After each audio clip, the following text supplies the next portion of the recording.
The soothing sounds of Joey Cleveland bringing us into another episode of That's What G Said podcast. Thank you for all tuning in, downloading, listening, whatever device you are on. We appreciate you here with us. Probably listening to this late Friday night, Saturday sometime, August 30th into August 31st. We have a big show for you. We'll talk some horse racing. We'll have some Saturday horse racing. Late pick 5 from Kentucky Downs, a couple plays from Del Mar. We'll talk a little bit about a horse I like on Sunday at Saratoga. This episode will focus a lot on the NFL over-unders. We're going to do a big segment going through all of the AFC teams, what their projected over-unders are, if we like the over, if we like the under. So we'll get a little season preview. We'll go through their schedules. Ballers. Final season of Ballers. Love this show with The Rock. We're going to go through a recap of season 1 or episode 1 of the final season. BH90210. You into the recap? Are you into the reboot? The first part of the first episode took a little while to get going. I think it's starting to get full swing now. I'm hoping to get an opportunity to get a second season in there because I think the last 2 episodes have been their best. Then we'll close things out with a little All Elite Wrestling Double or Nothing preview.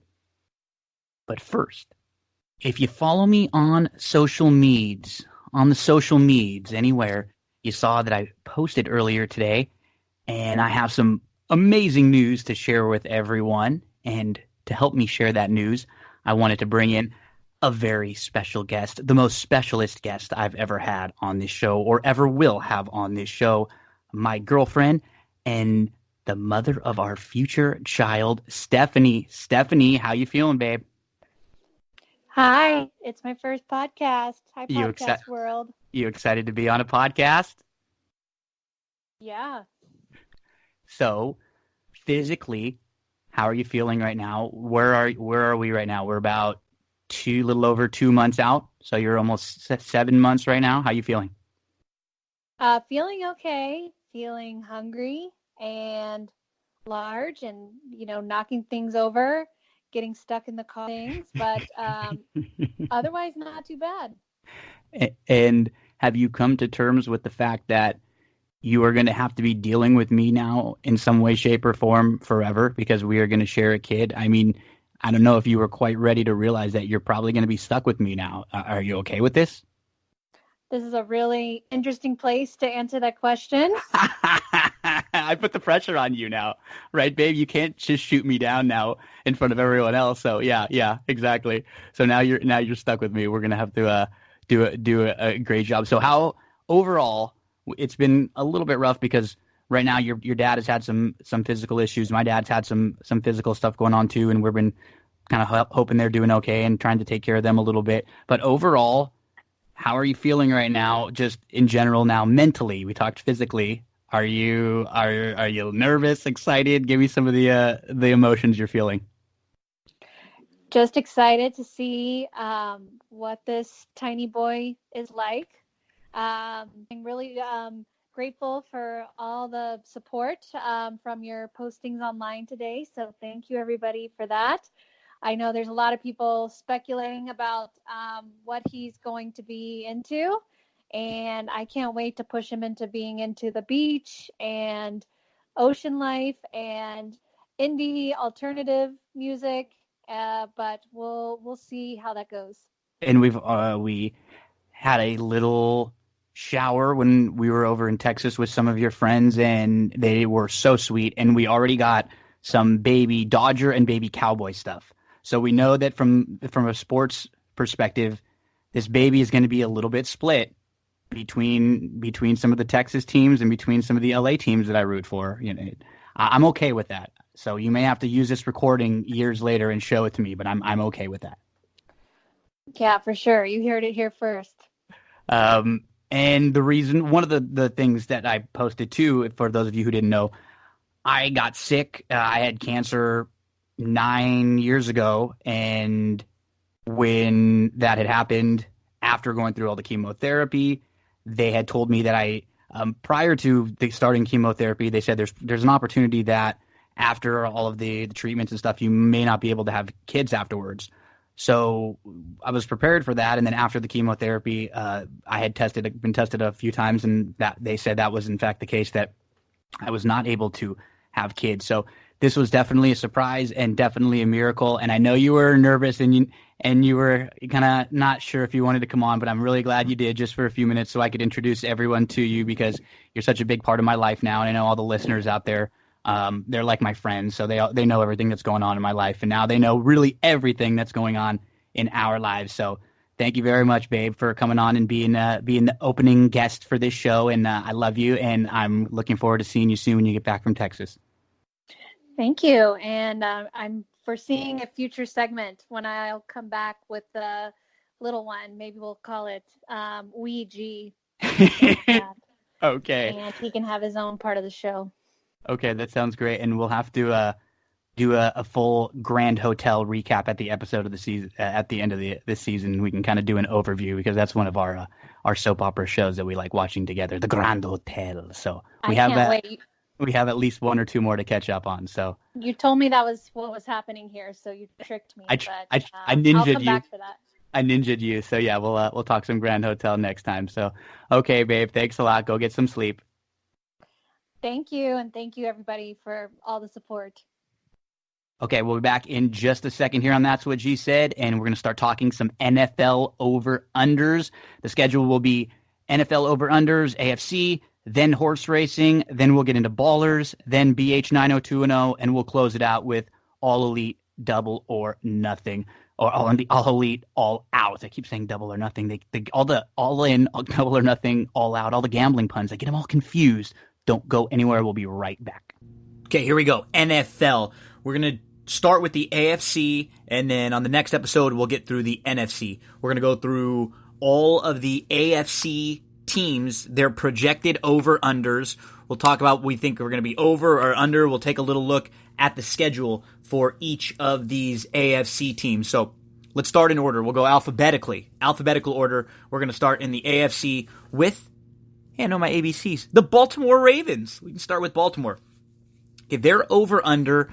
Now, I'm using the Westgate odds just so I can stay with one, because at different sites, they're going to be slightly different. You're going to have juice on some of them. Most of the totals are the same as far as the number of wins, but sometimes you're having to give more juice. You know, sometimes they're not just minus 110 for most of them. So I'll try to be as specific as possible. So I'm using the ones on the Westgate, and we're going to start with the Baltimore Ravens, whose over-under was 8.5, and it's even, minus 110 on either side.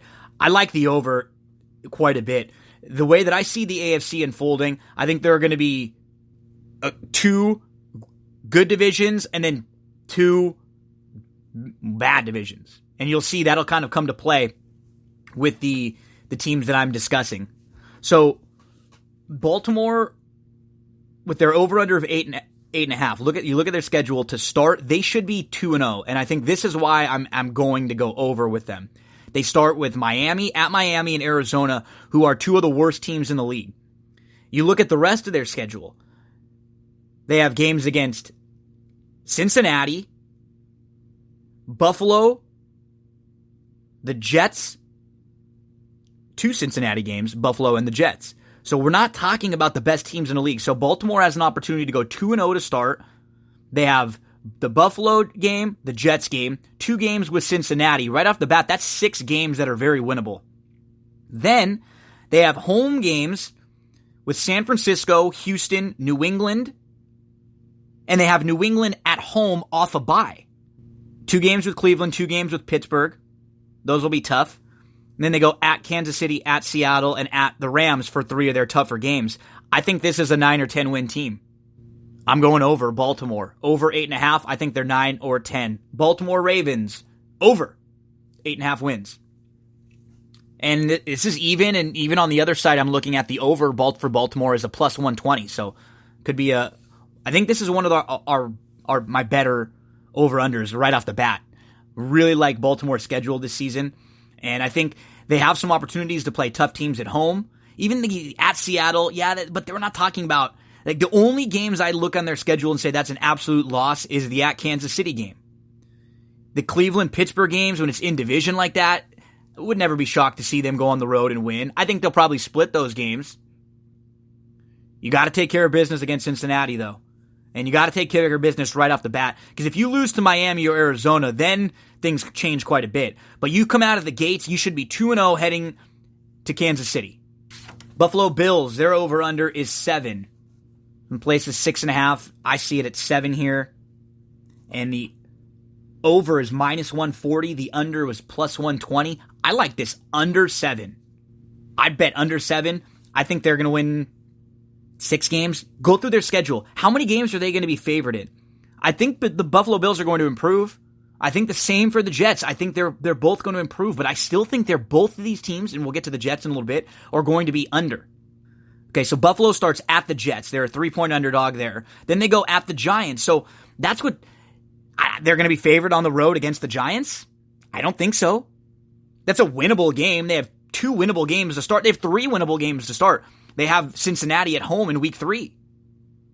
So they could very easily be 3-0, but they could very easily be 0-3. And I think they'll probably come out of those 3 games 1-2.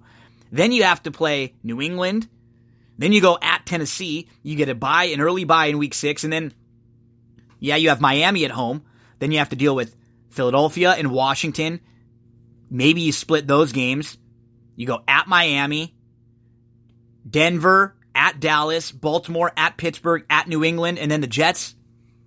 I see 6 wins here. I think they'll be more competitive. I don't think they'll get blown out as much, but I still like the under. I'm going under the 7 for the Buffalo Bills. Cincinnati Bengals. Their over-under is 6. I think they're going to be one of the worst teams in football this year. I'm going under the 6. You look at their schedule. They start at Seattle, San Francisco, Buffalo, at Pittsburgh, Arizona. So that's their 5. They could be 2-3 or 3-2 through 5. But then you go at Baltimore, Jacksonville, who I like a lot this year, and the Rams. Then they get a bye. Then they play Baltimore. They go at Oakland. That's not going to be an easy game. Pittsburgh, the Jets, at Cleveland, New England, at Miami, which is probably a win, and then they close things out with Cleveland. I think this is a 5-win football team. I'm going to go under their 6. This isn't a play that I would love or make. If I have to lean over-under for Cincinnati, I would go under. I don't think they're going to be good, but I wouldn't play their over-under if you have to give the -130 for the Bengals. I wouldn't want to give the -130 for their under 6. But that's where I'd lean. Cleveland Browns, over-under 9. I love this over. Absolutely love this over for the Browns. And what I'm seeing with the Westgate, the over, still a little bit of a plus. That's moved on some other sites, but I think this is going to be a very, very good football team this year. They seem like a 10 or 11 win team. Now, I'm not saying the Browns are going to win the Super Bowl. I just think they're going to be a good regular season team and one of the better teams in what to me looks like a really, really down AFC. Cleveland is going to have 2 with Cincinnati. I think that should be 2 wins for them right there. Then they get to play Buffalo, Miami, the Jets, and New England. So out of those 4, you have 3 winnable games when you play that division. You look at another division that they play. Out in the NFC, they get the Rams, Arizona, San Francisco, and Seattle. Well, you take the Rams out of that division, you're really not scared. So they get 2 divisions that are not strong. Tennessee in there also. So if you get the 2 games with Cincinnati, Buffalo, Miami, the Jets, you're at 5 right there. Tennessee 6, Arizona 7, San Francisco 8, Seattle's 9. That's their over-under. And that's not even getting in. So that's saying the Baltimore and Pittsburgh games and New England. I'm saying they can split the Baltimore and Pittsburgh games, right? I think this is a 10-11 win team. I think Cleveland has the opportunity, if they stay healthy, to be one of the best teams in the AFC. Again, does that mean they're going to get to the playoffs, beat New England, win the Super Bowl? I don't know. I have to see them play. But I think as far as they're built, I like them quite a bit. They're a hot team. Everybody's high on them. Can they become a 10-win team after the years that they've had? I think so. I really do. Double-digit wins for Cleveland this year. I love their over. Denver Broncos, over under 7. This one seems like it's going to be right on. I would lean slightly under Denver. I just don't quite know what the new coaching staff, Fangio, is going to look like. Flacco over there. They have a good running game. Defense is generally pretty strong. The key to their season is going to be the start. Like right off the bat, they got a game at Oakland on the road, kicking off Monday Night Football on ESPN. You come out of the box and you win that game, well, then you're home against Chicago. That's a game that's probably pretty winnable. That's what's interesting about this team. But if they lose that game to Oakland, then you come home and you got Chicago, who is an either-or game. You could very easily be 0-2 there. Then you have to travel. You go at Green Bay. Jacksonville comes to your place. And then you go at the Chargers. Those first 5 games, you could be 0-5 if you don't win that Raider game. So it's going to be big for Denver. One of the teams that I had a tough time gauging, I'm slightly under on Denver, really because I like the Chargers a little bit in their division. I like the Chiefs a little bit in their division, and I think the Raiders are going to be better this year than we expect. So Denver slightly under on the over-under 7. The Houston Texans, they're tough for me, and I like them. And now with the Andrew Luck news, I think they are probably the most talented team in the division. But wow, is their schedule brutal. They have the toughest schedule in the league. They open up at New Orleans, so you play the Saints right off the bat. Then you have to play Jacksonville, who I'm really high on this year. Then you have to go at Chargers. Then you play Carolina and Atlanta back-to-back. And then you go at Kansas City. That's your first 6 weeks. They have a decent middle of the schedule where they go at the Colts, home for the Raiders, and then they play Jacksonville, and that game is in London. They get their bye week, but they come back from the bye week. Then you got to go at Baltimore. You're home on a short week for Indianapolis. And then you got New England coming. You got Denver coming, who we don't really know what they're going to be. And then 2 of your final 3 games are with Tennessee. You travel there once. I think the Texans could still be the best team in this division in a weak division. They might be the best team and might not have the most wins when it comes down to it. And their over-under is 8.5.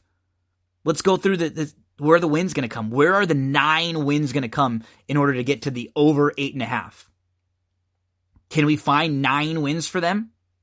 I'm seeing Jacksonville at home, Carolina, Indianapolis, Oakland. There's 4. Denver, Tennessee, Tampa. There's 7.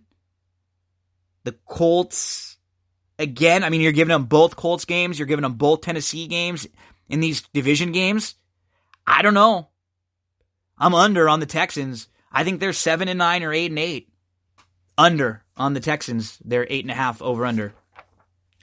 The Colts, I'm going to be slightly under on them, but only because I need to see a little bit more from Brissett, but I do think there's a lot more talent on this team than people are giving them credit for. I don't think they're going to be completely just a doormat throughout the season. I think they're going to be feisty, and they're a team that'll probably play more week to week, especially if they're home underdogs or if they're big dogs on the road versus playing them for a full season future.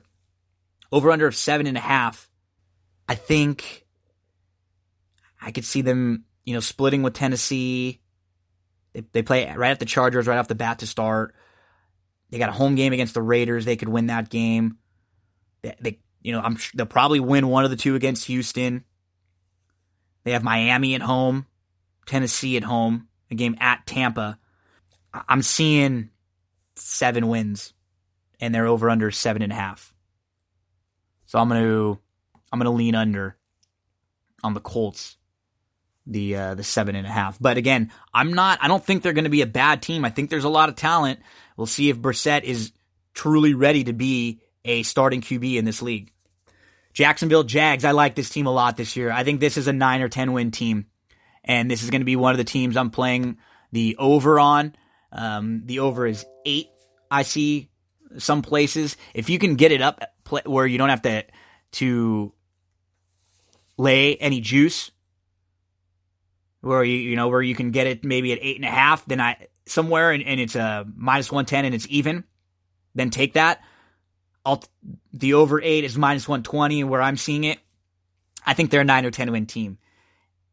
They have to be careful early on because they might start 0-2 right after the box. They might, but I think I'm going to play them in that Kansas City game. They have Kansas City coming in week 1. After Kansas City, they go at Houston, then Tennessee, at Denver, at Carolina. So you could be, those first 5, you could be 2-3. Then you have New Orleans at home. You could be 2-4. But then things start to easy up.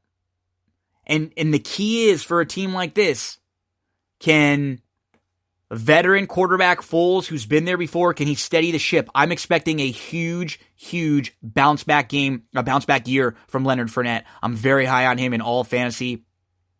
And I think the Jaguars overall, they had injuries to the offensive line last year, skill position injuries, things never got going. They had all the quarterback drama with Bortles, Kessler.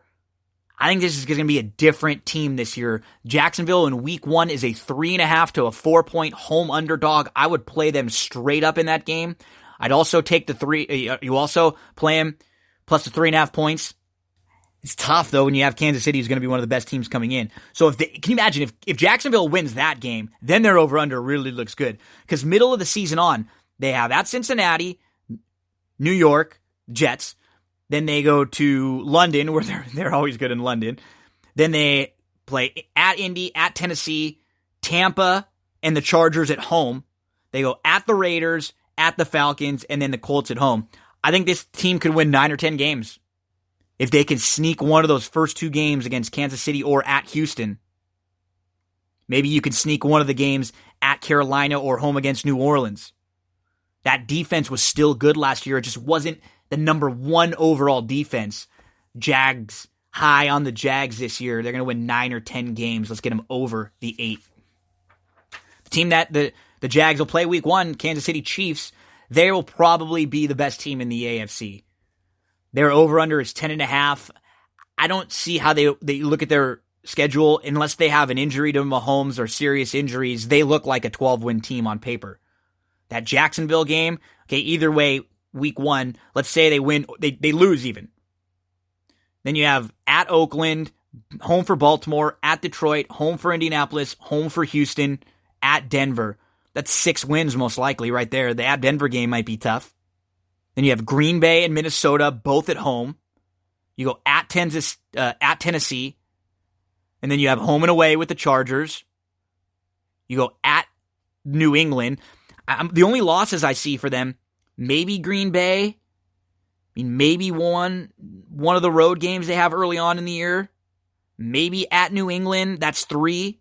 Maybe at Chicago, that's 4. Even if you count the Chargers one at the end of the year, that's 5, and they're still over the 10.5. I think this is a 12-win team easy.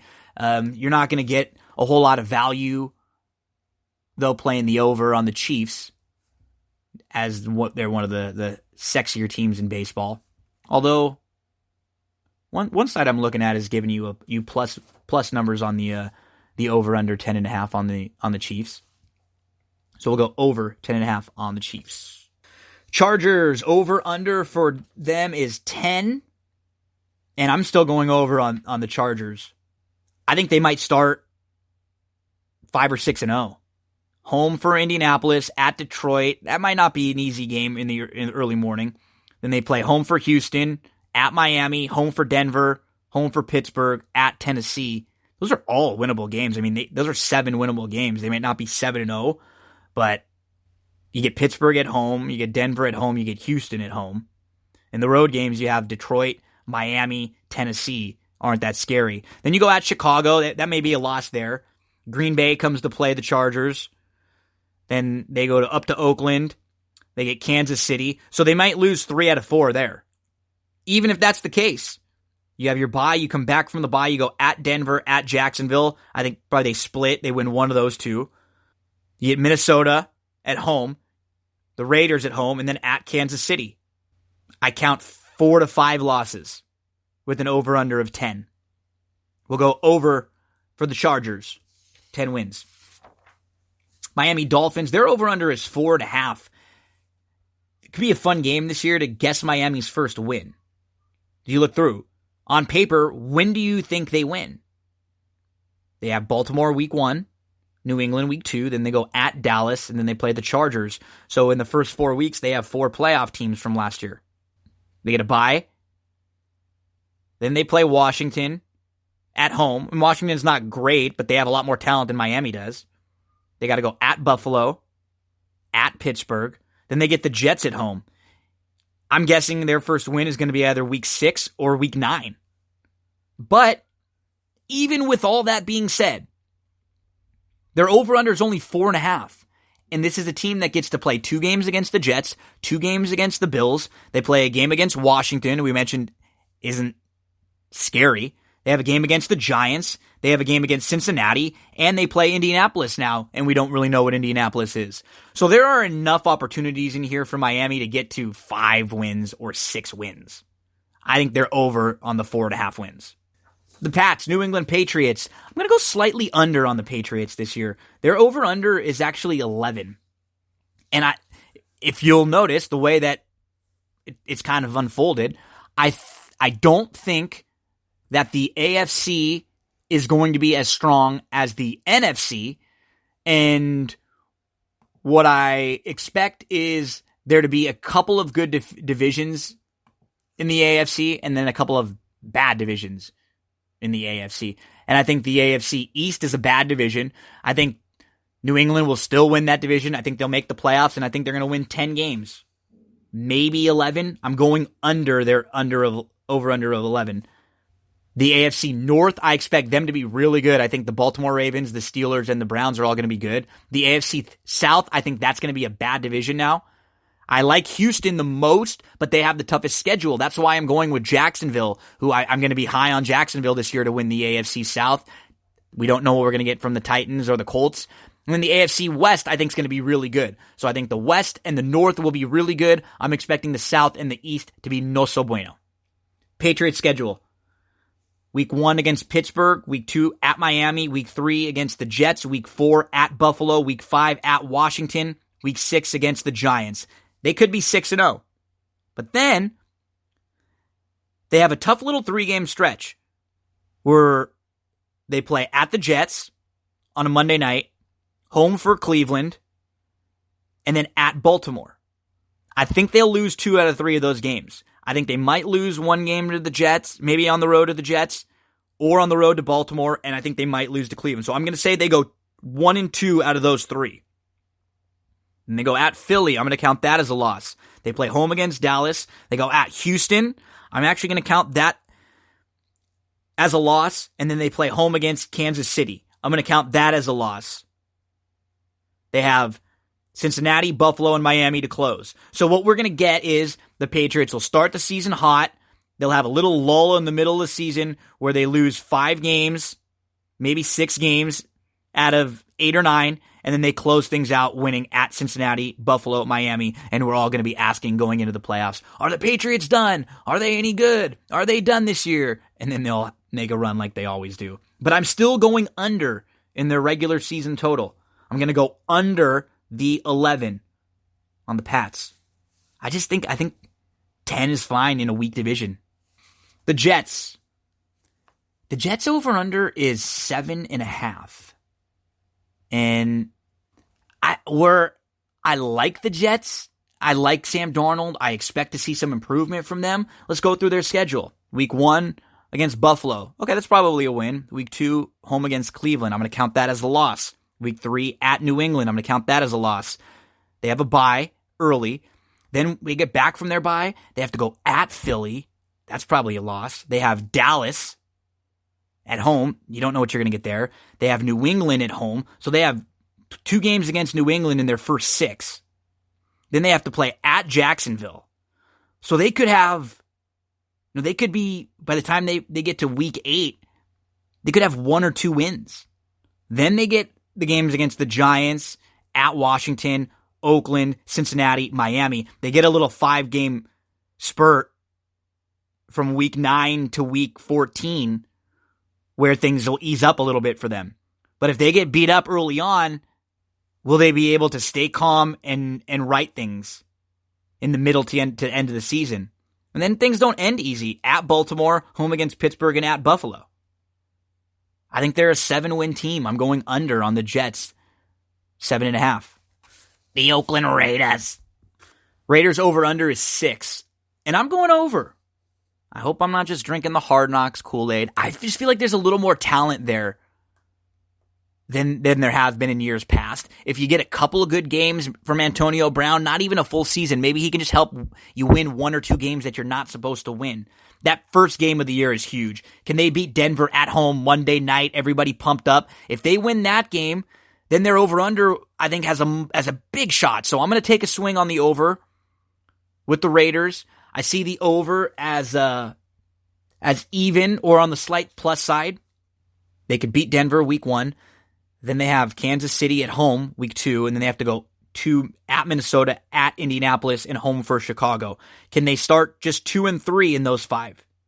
They go after the bye at Green Bay, at Houston, home for Detroit, home for the Chargers, home for Cincy. So when you look, they have home games against winnable teams like Denver, Detroit, Cincinnati, Tennessee. I think they have a big opportunity to get over their 6. I think they can get to 7 or 8 wins this year. They're part of that AFC West division that I am really high on. Pittsburgh Steelers, one of the final 2 AFC teams. I'm going to go over with Pittsburgh also. I'm going to go over the 9 with the Steelers. Week 1, they're at New England on Sunday night. So let's say that's a loss. Week 2, they're home against Seattle. Let's count that as a win. Week 3, they're at San Francisco. Even if we count that as a loss, then they get Cincy and Baltimore at home. We'll give them a couple wins. They go at the Chargers. Bye week, come back home for Miami, Indianapolis, and the Rams. They could win at least 2 out of 3 of those games. Split with Cleveland. Then you at Cincinnati. You have at Arizona, winnable game. You have Buffalo at home. You have at the Jets, winnable game. I think Pittsburgh gets to 10 or 11 wins. I'm over the 9 on the Steelers. I think there could be 3 really good teams in that AFC North with Baltimore, Pittsburgh, and Cleveland all, right around the double-digit wins. And then Tennessee. I do not like Tennessee at all this year. I'm very, very low on them, and I'm going to go under Tennessee. Their over-under is 8. The under I'm seeing is around minus 120. I just never know what to do with Tennessee. They're so inconsistent. I think they start with a loss at Cleveland. They can come home and beat Indianapolis. And then they go at Jacksonville, at Atlanta. That could be 2 losses. They're home for Buffalo. Then they go at Denver. I have a tough time ever picking them on the road because they just are not a consistent enough team for me. At Carolina, they have home against Kansas City. Houston, New Orleans. They have 2 out of 3 games with Houston to end the season and New Orleans. I don't like Tennessee. I don't like their over this year. We're going to go under the 8 with the Tennessee Titans. So one more time, just going through. Baltimore, over 8.5. Buffalo, under 7. Bengals, under 6. Browns, over the 9. I think they're double digits. Broncos, I'm going to go slight under the 7. Houston Texans, slightly under that 8.5. Maybe a 7-8 win team. Colts, slight under the 7.5. Jags, we're going over the 8. I think they're a 9-10 win team and a playoff team this year. Chiefs, we're going over the 10.5. They're going to be battling for the best record in the AFC, and they're going to be winning around 12 games over that 10.5. Chargers, we're going over the 10. I think they'll probably be right at 11 or 12 and battling with the Chiefs for one of the best teams in the AFC and in a really good division. Miami, we're going to go over the 4.5. They're bad, but they don't have the toughest schedule in the world. They could easily win 5 or 6 games and get over that 4.5. Patriots, I'm going to go under the Patriots. I think they're going to win 10 to maybe 11 this year, and I don't think they're going to go over that over-under of 11. So we're going to go slight under on the Patriots. Now, I don't think they're going to be bad. I think they'll just win 10 games in a division where they don't have to really win more than that. The Jets over-under, we're going under the 7. The Raiders over-under, we're going over the 6. Slight over for the Raiders this year. Steelers over-under, we're going slightly over the Steelers 9. I think they're a double-digit win team this year, 10 or 11 wins. And then the Tennessee Titans, we're going under on the Titans. Just not a fan of this Tennessee squad this year. Need to see a lot more consistency from them. Under the 8. And we'll be back next week with the NFC over-unders. So best of luck if you make any futures or any season-long plays in the NFL. Get your past performances out. Let's go Kentucky Downs Saturday. We're going to go to race number 6, the late pick 5. Hey, if you're not paying attention to Kentucky Downs, go look at the races over there. They do an unbelievable job. Full fields, great racing, low takeout. When you see racetracks that lower the takeout, even if they're not a track that you normally bet, go support them. Because what it does is it starts to help send that message to those tracks. Hey, when you lower the takeout, we're going to continue to support you. And that's Kentucky Downs has done an amazing job over the last few years improving their product. That's why they've gained more dates. And that's why the racing product just continues to get better and better over there. Everyone wants to go run in a race. I mean, look at the 6th race that we're going to look at on Saturday that starts the late pick 5, 14% takeout in your pick 5, a maiden special weight race with a purse of $130,000. Really, really good racing there. So we won't spend we'll just kind of go through the race a little bit. In race number 6, I love the 10, Tiz Penny. Tiz Penny's debut, she was last early, but she was guided to the outside. She took a bit to get going. It's kind of a weird ride where it felt like she had a little bit more and she kept coming late and she was only beaten, length and a quarter for all the money. I'm expecting a much better effort from her second time out. So Tiz Penny we'll use on top. If she's 4-1, we'll make a win wager on her. And in the late pick 5, we're going to use the 10 along with the 2, Cheap But Good. What a great name for a horse, right? This filly was purchased for only $1,000. Her debut was going 5.5 furlongs on the dirt. Now she's on the grass. When you look at her breeding, the dam was 0 for 4 on the grass. So you say, man, she wasn't good on the turf, right? But she finished second 3 times by a nose, a neck, and a head. I think Cheap But Good is a little sneaky in here. I'm going to use this filly in my late pick 5s. The 3, Gotta Be the Salsa, logical contender in here. She will be trying the grass for the first time. She's raced twice on the synthetic over at Arlington. She broke well from the outside. She couldn't ever get to the leader, though, who was favored that day, the favored pace setter. And then the winner, Mom's Red Lipstick, snuck up the inside. She was clear second that day. She looks like the one to catch in here. Coming out of sprint races, she actually broke right with the leaders, and she's probably the quickest. So Gotta Be the Salsa could be tough to run down. I'll also be using the 8, Lady Elsa, who is cutting back from the mile grass race at Indiana Grand. She was asked for some speed from the outside. She got the lead. She ended up drawing off by about 1.5 lengths, but she was no match for the top 2. She held third that day in a big field. I think Lady Elsa makes a little sense. So I have this race in order, 10, 3, 2, 8.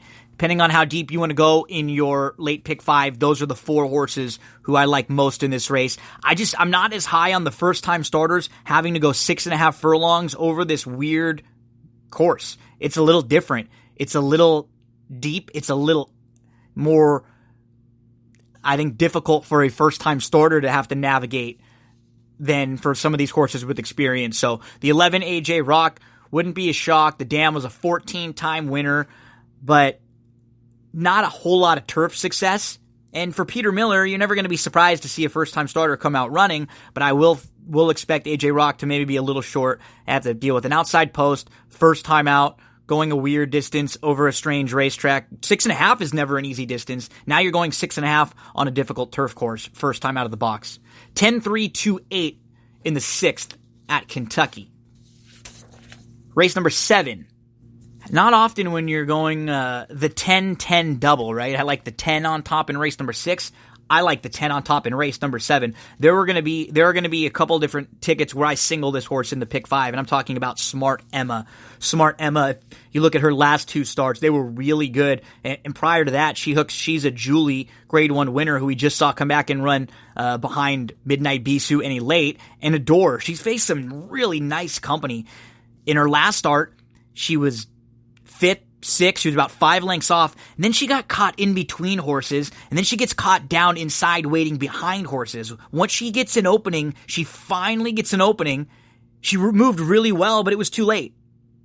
I think Smart Emma, the outside draw, doesn't concern me as much at this track with a horse who has some versatility like she does. I think she has shown a little bit of tactical speed, but she can take back and make one run. So I'm going to trust Graham to make the decision here.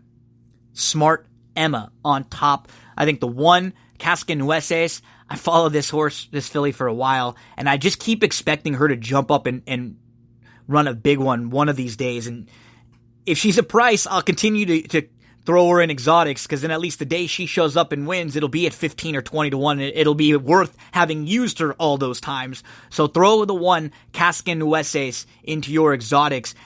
I was really high on her last year.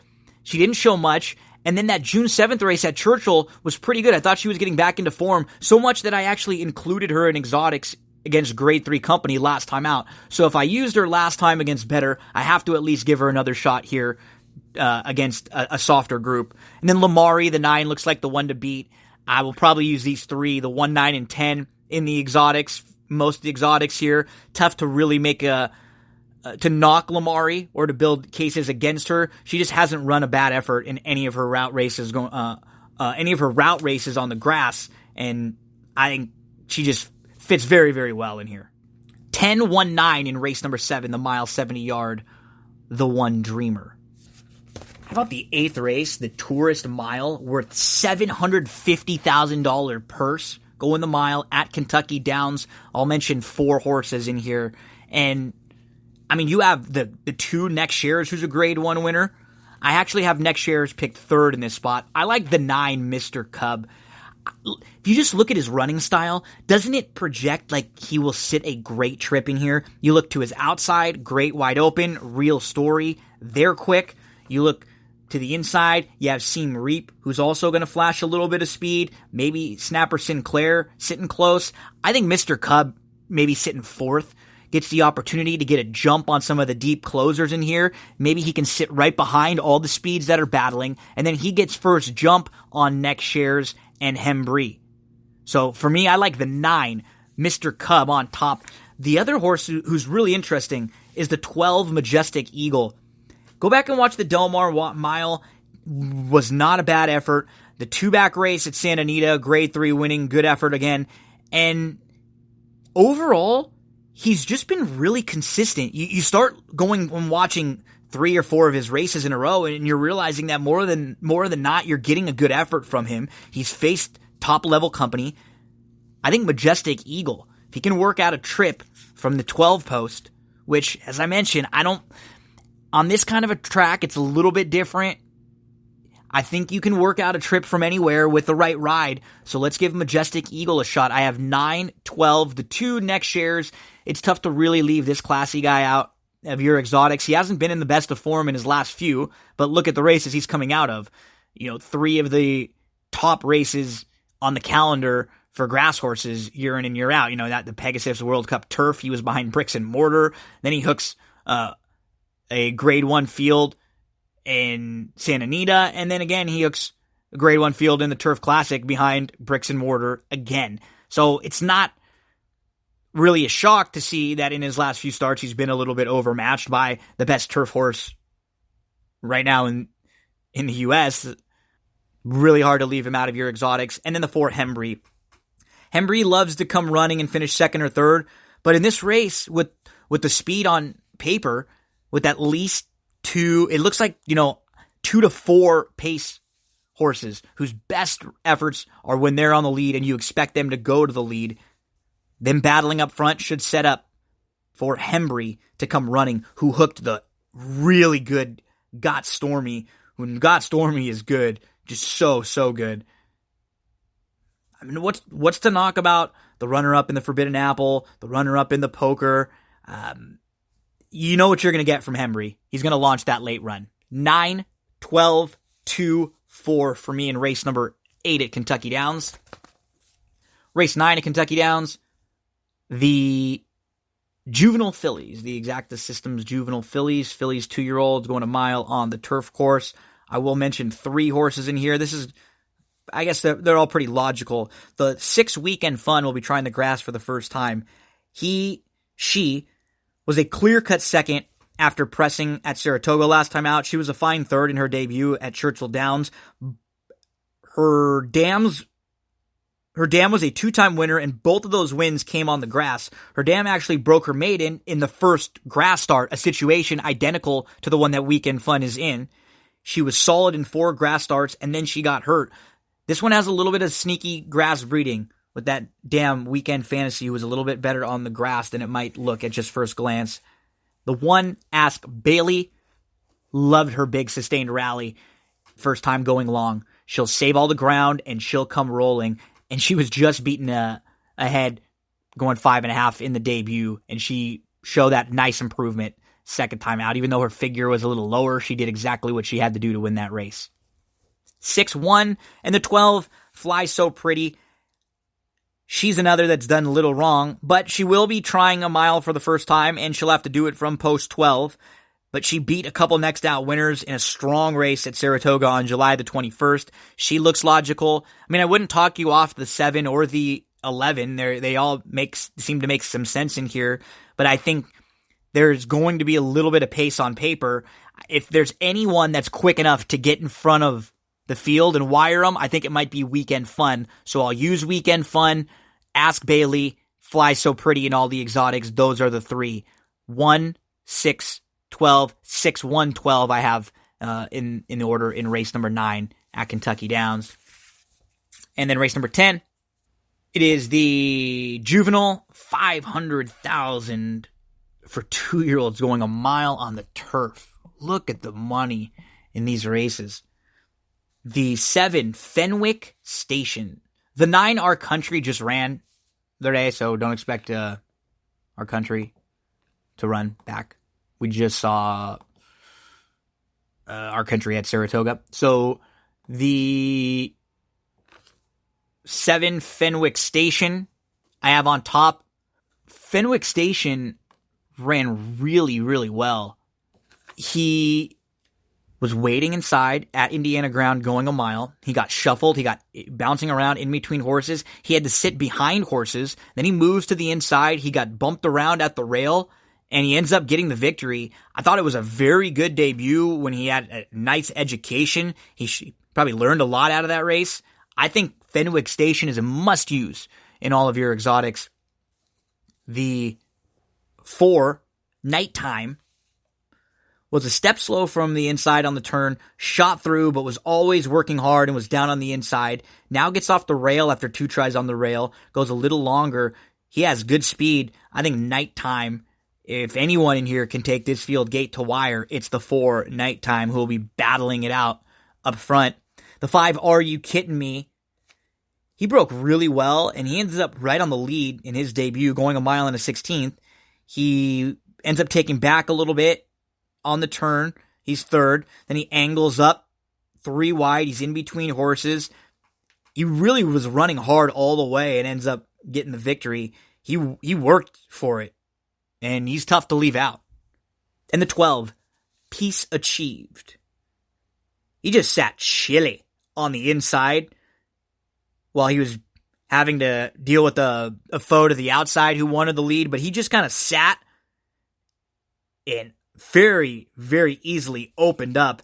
And that was his first start going long on the grass. And in his prior start at Churchill Downs, he exited a really tough race that had a couple next out winners, and including Field Pass, who we just saw come back and finish second in the Grade 3 with Anticipation, who beat Our Country on August the 28th when they were both in there. So there is your Kentucky Downs 10th race, 7-4-5-12 to close things out. Best of luck there in your Kentucky Downs pick fives. At Del Mar, let's go to race number 7 on Saturday at Del Mar, the 31st. It's the start of a late pick 4, and it is the John C. Maybe. Basilica was so impressive and has been so impressive. She was defeated last time out. Pratt back again. But she's a 5-year-old mare, and I think there's a nice 4-year-old filly who, if you're playing a late exotic, I would single Toinette in here. I think she's just coming into this race in really nice form. She had a good little prep a few weeks back. She's set to take another step forward in here. Pratt ends up going to Basilica, which makes sense. Basilica just a little bit more proven of a graded stakes winner. But I like Toinette. I would single Toinette in the late exotics at Del Mar on Saturday in race number 7 if you're playing anything in that John C. Maybe. The 8th race, really fun, maiden special weight, strong looking race. Throw the 1 Zimba Warrior in. Draws the rail, but has enough speed to at least use the speed to get it in a good spot behind Storm the Court, who's going to be in the Grade 1 Del Mar Futurity. Zimba Warrior has a little bit of experience now, and a lot of these talented first-time starters might get a little tired late. This course should have a little bottom. Zimba Warrior, throw him in your exotics there in race number 8. I don't think he'll be the morning line price. He'll probably be half of that. That seems more likely to what he should be.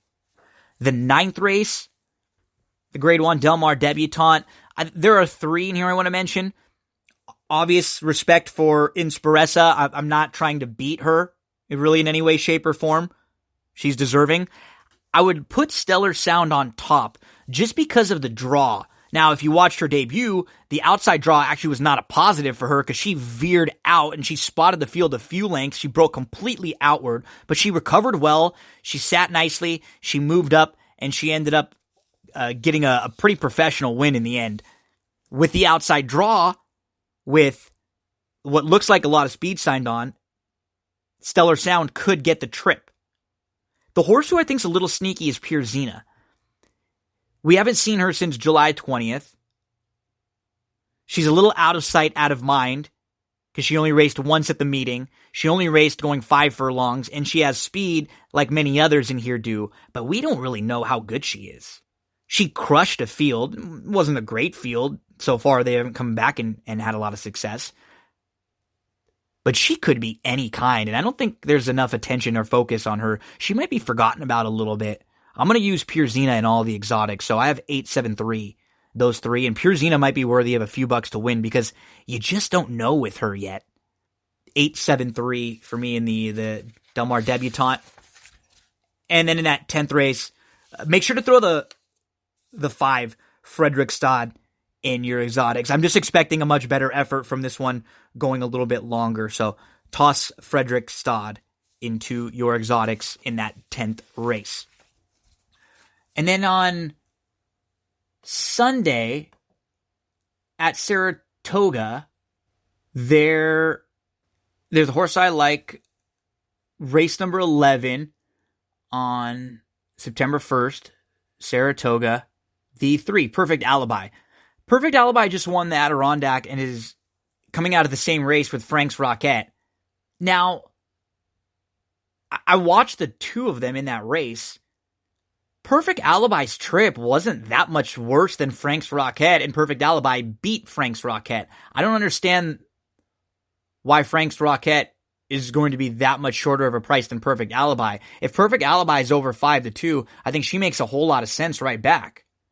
They were both down on the inside. They were both in tight. They both kind of had to wait for room, got bumped around. Frank's Rocket probably got bumped a little bit and had maybe a little more trouble, but I don't know. I thought they, again, and they were both on even terms mid-stretch, late in the stretch. I'm going Perfect Alibi. Well, maybe a horse to single in your late exotics there at Saratoga on Sunday. Okay, let's get to the Ballers recap. So, Ballers, Season 5 is going to be the final season. Great, good show on HBO. It is about Spencer Strassmore, who is played by The Rock, who was a former football player and has now gotten into the money management and helping players that are playing, representing players, agencies, managers, that side of the business. So the first 4 seasons have been all about The Rock and Rob Corddry, their characters of Spencer and Joe, creating their business and interacting and dealing with all sorts of athletes and celebrities and entertainers. Season 5 picks up 1 year later, right after Spencer had just quit his job. That's what happens in the end of Season 4. And he's reflecting back on his career and his life. He says he didn't choose football. I didn't choose football. Football chose me. He's filming some sort of a documentary because he's being interviewed with the camera crew around. Now he's living on the beach with Tracy, but he's never been in the water. And when Tracy asks him about why he's never been in the water, he continues to deflect those questions. He gets a call from his former boss about the Kansas City Chiefs. They are up for sale. They want Spencer to buy the team, to be part of a group that buys the team. We then see Joe, Rob Corddry, and Lance, Russell Brand. Lance reminds Joe that now it's been a year since Spencer left, so Joe still has to try to deal with it and get over it a little bit. And that's why Joe and Lance are partners, because Spencer left. They're being evicted from their office, but Joe wants to build a new office and a training facility on a big piece of land that has a small lake running through it, but it's a big project. And we see Charles, who is the GM of the Rams.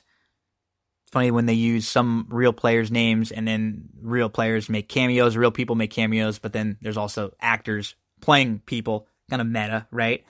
He mentions Fowler and Eric Weddle. They need to get the Goff deal done. Then we see Ricky Jarrett, his buddy who's a wide receiver. He signed last year. He did a great job. He had a good year. But Jarrett tested positive for PEDs, for a banned substance, for andro. Ricky's friend finds out, gets the letter in the mail from the NFL. His friend was actually the one that told him it would be okay. He tried to figure out about andro. He thought it was masked on the test. So the GM, Charles, their buddy, wants to see them, calls them into the office. Next, we see Reggie, who's working now with Joe and Lance for the last years, and he's mad at Joe because they keep leaving him out. Reggie wants to be a part of this. You know, he's hearing the rumors about being evicted and the big real estate deals. He just wants to be in the know now that they're partners. Continue to see more of Spencer, who recapping his life in these documentaries. Now he's talking about his family and his dad, who taught him football, and everything his dad taught really sunk in with Spencer, but it didn't with his brother. He starts to talk about his brother who dies, and this is one of the reasons why Spencer really hates the NCAA, is what it did and what happened to his brother. Tracy getting ready to leave the beach paradise and head back to Bristol, but she can tell something is up with Spencer. She's pushing him to get back into work now. She knows that he needs to get on his feet and he can't just sit around and do nothing on the beach. That's not him. But Spencer turns down getting involved with the Kansas City ownership. There's a meeting at the office with Joe and with Lance. Not positive reporting back from their department heads that work underneath them. They don't seem very competent. Joe is not happy. He's cursing. He's throwing stuff around like always. He offends one of the female employees. And it's a funny scene there. Ricky Jarrett talks to his agent, Jason. He tells him about the PEDs. And he tells Ricky to take the 4-game suspension. We then see Vern, who's been recovering from his injury, and Reggie and Vernon, they're at a big esports tournament, and they're in the audience, and Vernon is talking like he doesn't want to come back to football to play for the Cowboys. He wants to be an esports gamer now. He wants a change. He's having a crisis of character. Ricky's agent Jason calls Charles. They're not going to fight the suspension. Jason's able to smooth things over with Charles. Joe and Lance, they make an offer on the land, and it's accepted, but instead of just having to buy the one lot, if they want the one lot, they have to buy two. The seller will only sell both. They turn it down. Ricky finds out from his agent, not only are the Rams not too upset with his PED suspension, I mean, they're a little upset, but he got a 2-year extension now for $7 million. He's happy. He's off the hook. Now he's got 4 games off.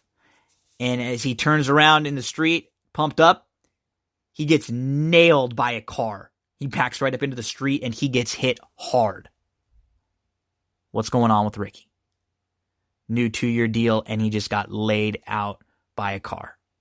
Spencer's then telling a story about him and his big brother. They were up and they're up at a big cliff that was overlooking a small body of water when they were kids, and Spencer was always kind of trying to act tough and trying to prove himself, and he ends up jumping, and when he jumps and he hits the water, he ends up breaking his arm, a couple ribs. His brother has to jump in and saved him, and since then, that is why Spencer's always been scared of water, and he's kind of going through talking about how his brother was a big part of his life and obviously means a lot to him. Next, we see Candace knocking on Spencer's door. She tries to come out and convince Spencer to be a part of the ownership group for Kansas City. She works for the NFL. She wants him, instead of trying to fight the NFL, to do his damage from the inside. Don't battle the league. She wants him to be the first black majority owner in league history. And while he's talking, Joe calls Spencer to ask some advice about the expansion. They haven't talked at all in a year. Spencer kind of pushes him off the phone quickly. He says, I'm getting ready to buy the Chiefs. And then Joe hangs up the phone and says, we're in, and he buys both lots. So they're kind of having a little battle of one-upsmanship here. I think Joe feels like he has to make his move now. Spencer tells Candace that he will buy the team, but he wants to run it his way. Final season of Ballers. Ricky Jarrett just got hit by a car. Vernon wants to be a gamer, not an NFL player anymore. Joe is buying 2 huge lots to build and expand, and Spencer is buying the Chiefs. That's what we'll be talking about on the next few episodes of Ballers moving forward. BH90210. We are in episode 4 of 6 episodes of season 1. And now I think it's starting to get better now. Took a little while, and they even have a lot of inside jokes about how it was bad to begin, and how they want to stay true to their characters. And so I like this episode quite a bit. It opened up with another flashback. This one was Gabby Andrea in the Peach Pit, and Kelly and Donna and Brenda, they were being mean to her, and she wasn't fitting in. It was basically all her biggest fears from high school in one. She was looking for Brandon, and when she's trying to find Brandon, it's actually Christine, Emily Valentine, and then she wakes up. It's a nightmare. And we open the show with Gabby and Christine out on their date. And Gabby's trying to flirt with Christine, but they've had a miscommunication. Christine didn't think it was a date. That makes Gabby uncomfortable. Christine's stressing out about the show, as they have no script and they are just 2 days out. But the fans love the new photo recreation. The fans are going crazy on the social media. One of Shay's songs, Brian's wife, got released and leaked out to the public in the middle, so it sounds awful. Her voice is bad. It hasn't been mixed or done anything with. And the assistant, Zach, he blames it on someone else. He tells Shay that it's her publicist. Jenny's daughter is upset because now she's got a part in the show now, but people are hating on her for only getting the part because of her mom, the nepotism, which is funny, as you'll see in a minute how it ties in with the nepotism for Tori spelling. Jenny's in the kitchen. She mentions A Latte of Love, a Lifetime movie where she learned about being a barista. She's getting very flirty now with Wyatt. And Jenny's daughter, Kyler, auditions so they can squash the nepotism talk, and she is terrible. She's a horrible actress, and especially compared to the next girl that comes in and just nails it. So Jenny knows that Kyler shouldn't have the role. They decide to make Kyler Donna's daughter instead. So initially, Kyler likes that idea because she didn't want to be known just as Jenny's daughter. So she likes the fact that she's playing Tori's daughter instead. Or Donna's daughter, Tori. Ian's upset with that writer, Anna, who he's had some run-ins with, some flirtations with. He wants to play the old stylish Steve. And she just gives it to him again, walks off. There's just an obvious future with these two, right? They've got a good back and forth. Shay knows that it was Zach. She does not trust him. She continues to warn Brian about this weird kid. They have their first table read. They still haven't seen his script. So they sit down for the table read. It is the crew without Shannon. And they're sitting there with Christine, the executive from Fox, and they're sitting there with Anna, the writer. And the cast is not happy. They don't know if it's a comedy or a drama. Jenny's daughter, Kyler, is upset. She only has one line. Tori does not like it. They say it's anticlimactic. They say it's retro. Jenny says, draw a warm bath and slit my wrists. Kyler walks out. She's so mad that she only has one line. Jason says, what am I supposed to do with these claustrophobic interiors? Gabby is upset with Andrea and the character arc that they've had. She's having lesbian experiences immediately. It's supposed to be kind of a gradual sexual awakening. Brian is supposed to be a lawyer, but his shirt is always off. He wants a little substance. The only one happy is Ian, who has an inspirational monologue, an action sequence. He saves a drowning kid with abs glistening in the sun. The crew wants to redo the script. The writer, Anna, she's obviously very upset. She doesn't work that way. Any writer would be upset to see their work getting received this poorly. So they decide that they're going to meet up and rewrite the script. Jason and Wyatt have an interaction, which is great because Wyatt's a fan of Jason, and you could tell Jenny's a little uncomfortable with her two love interests now in the elevator together. But Jason and Jenny, they just keep having great scenes. They really do. I like the two of them together. They play off of each other very well, Jason Priestley and Jenny, Brandon and Kelly. So the crew is with the writer. They're giving Anna the feedback on what they don't like. And everyone's at odds. They trash Anna's writing. They don't want to play these roles. They say they won't do it. And then Christine, Emily Valentine, lets them know that if they don't play these parts, not only will they be fired, they're also going to be sued, and they will never be another talk of a reboot. The show starts tomorrow. There is no script. Nobody's happy about anything that's been written so far. Ian goes to talk to Anna, and now he's trying to help her because he feels bad that everyone's been just trashing her writing. But he mentions that they all need this to go well, the crew and Anna. They want to write it themselves. So he's being nice to Anna. He tells her, why don't you go somewhere, get your thoughts together, start to come up with some words. He gives her the keys to his car so she can go relax in his car, start writing.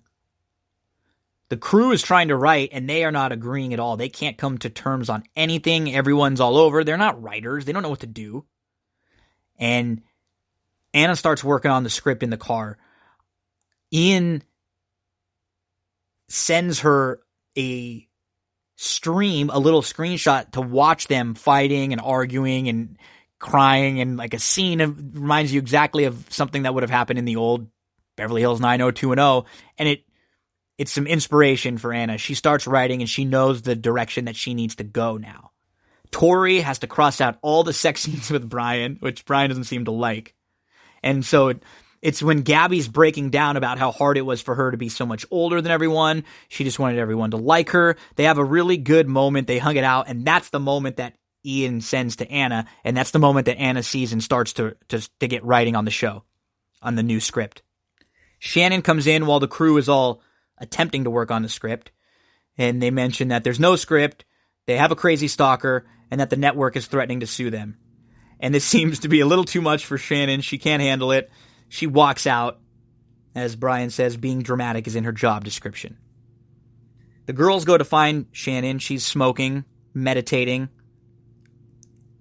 searching for enlightenment. She's using an app to meditate. She says enlightenment can be really annoying. Shannon doesn't like the weird energy now around, and they end up mentioning to her that they're upset that she's getting more money than her. She has to think about if she's ready or not. And so there's the drama with Shannon, and we're used to. Ian goes to his car to see Anna. She's writing. He's helping her out. And so he leaves, and she just continues to get through this new script. Kyler is upset about the small part, but Jenny talks to her and makes it a little better. She lets her know that her first part was actually on Growing Pains as Blonde Girl. Everyone's got to start somewhere. And Kyler mentions that she was the one that slashed Jenny's tires because she doesn't want Wyatt, the bodyguard, to leave. She knows that Jenny and Wyatt have some chemistry. So Brian and Tori, they are working, and their significant others are starting to talk, and Tori's husband really starts to like Shay, which gets Tori jealous. Tori then talks to Christine about Shannon not doing the show, and that's when they all really find out about Shannon and Brenda getting paid more than them. So that gets everyone upset. Christine feels like Shannon's playing games with them, was just holding out for more money. The girls then go put pressure on Shannon. Since she makes more money, they're all upset. But they have a good moment. They start to hash out some things from 30 years ago. And they agree to all go work on a script. Brian and Tori share a nice moment. And you can tell there's some nice chemistry between them. I do think that those who were couples seem like they still have a good back and forth on screen.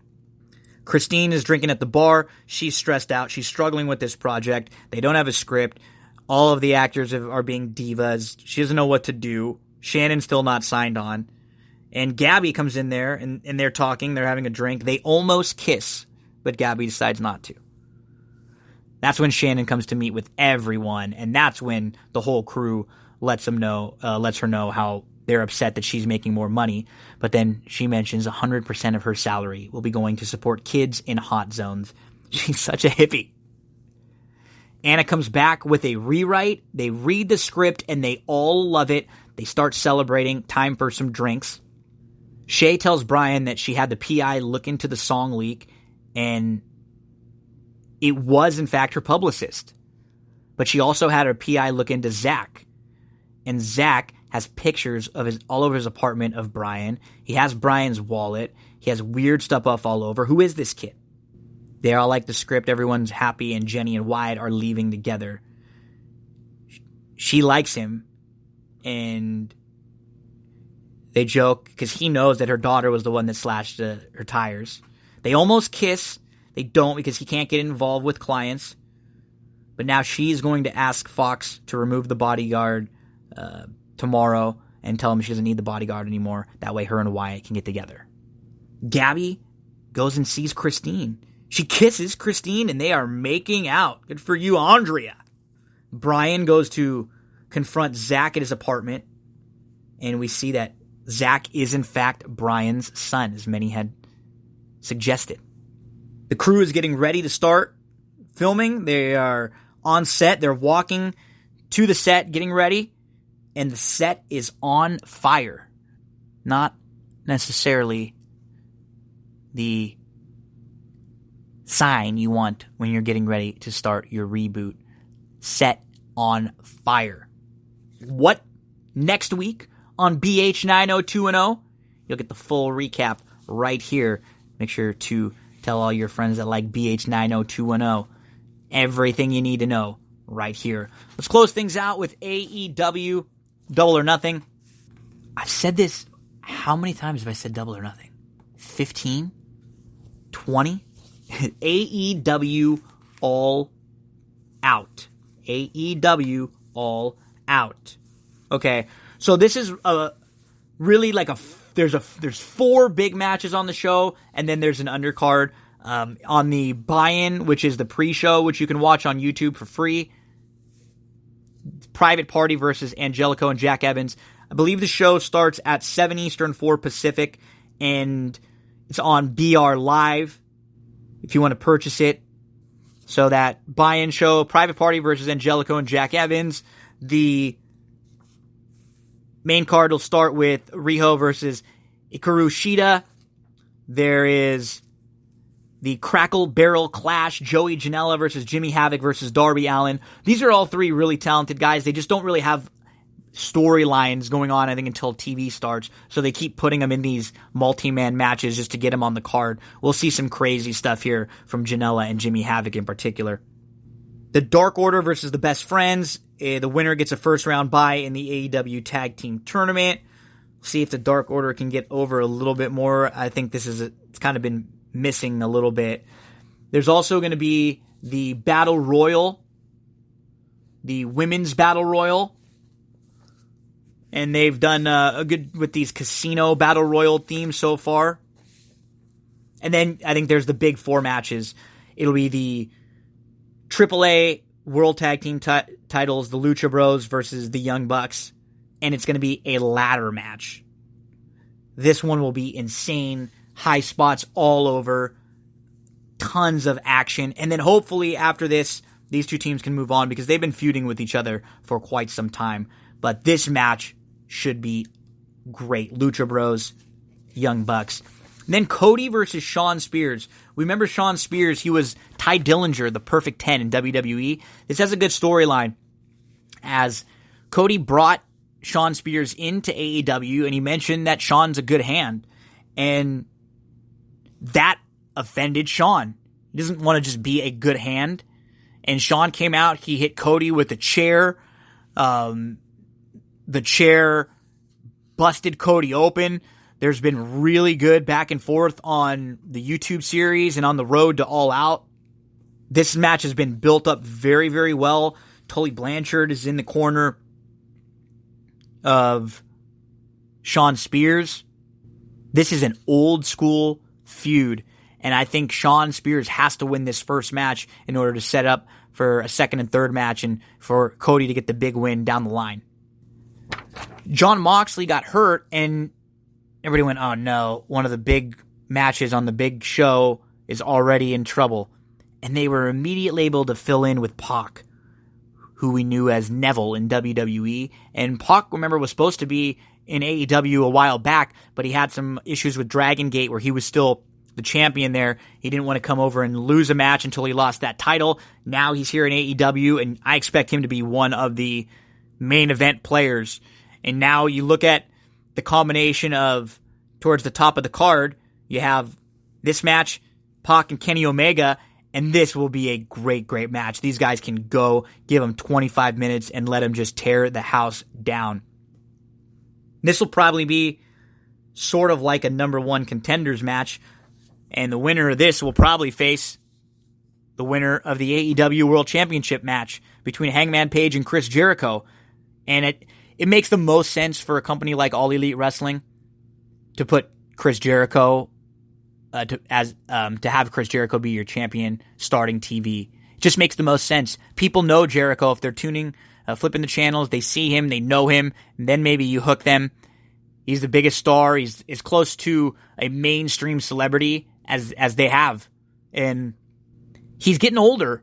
So you're not gonna have Jericho have a story you build up in a year or two to have him win the title. You just have him be the champ immediately as a heel. And I think if you want it to be Hangman Page as your first like babyface champ and as your big star, then you can build the chase with him.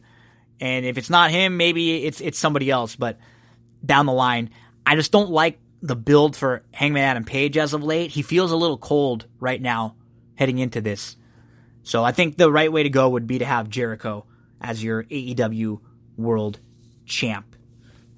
A big thank you to everyone for tuning into this episode of That's What G Said. And as Stephanie mentioned earlier, thank you to everyone for the really nice support on social media. I posted that we're going to have a kid on Facebook and Twitter and Instagram, and the comments just continue to keep pouring in, and everyone has been so nice and so sweet. So thank you very much. If you can, get on over to iTunes, leave a nice 5-star rating and review, subscribe on YouTube, That's What G Said, subscribe on SoundCloud, Google Podcasts, TuneIn, anywhere you listen to podcasts. Right now, we give it up to my good friend, Joey Cleveland. Close us out, buddy.